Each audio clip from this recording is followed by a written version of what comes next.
একটু সামান্য মরিচ যতটুকু দিবা তার থেকে কম দিবা রসুন, নাহলে রসুনের হলুদের গন্ধে আর কিছু দিতে হবে না। দ্যাটস ইট, ডান। আচ্ছা তাহলে কিন্তু দিলা ফার্স্টে কও মরে।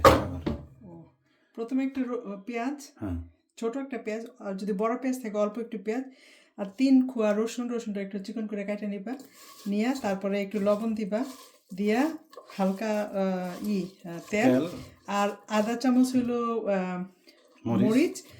মরিচের থেকে আধা চামচ একটু কম হলো হলুদ দিয়া এভাবে সুন্দর করে করে নিবা। এটারে মাখায় নিয়ে তারপরে আমি এই যে এটা কয় কাপ এখানে 1.5 কাপ পেঁয়াজ, কয় ঘন্টা ভিতরে রাখতে হবে?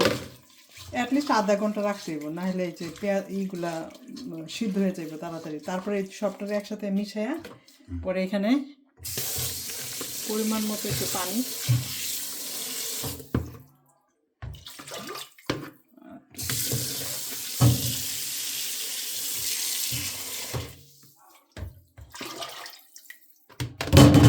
আমি এইটারে বসে চলে গেলাম।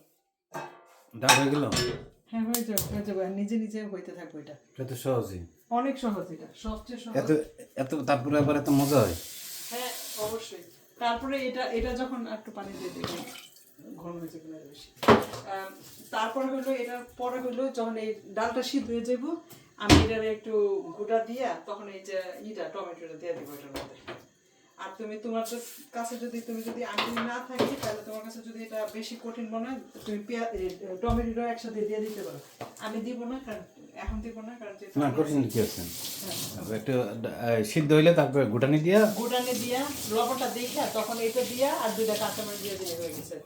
আবার 2টা কাঁচামরিচ দিতে হবে না? লেবু পাতা দাও, ধনিয়া পাতা দাও, একদম হয়ে গেলে পরে দিতে হবে ওইটা।